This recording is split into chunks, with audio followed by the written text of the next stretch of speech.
Guys, આજે હું જાઉં છું જામનગર વેકેશન કરવા. આજે હું ટ્રેનમાં બેઠી છું. જો તમારે આવવું હોય તો આવી જાજો. હું બેહી ગઈ છું, બારીમાંથી જોઉં છું.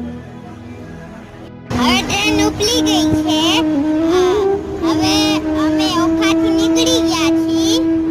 Bye bye. હવે સામે પુલ દેખાય છે.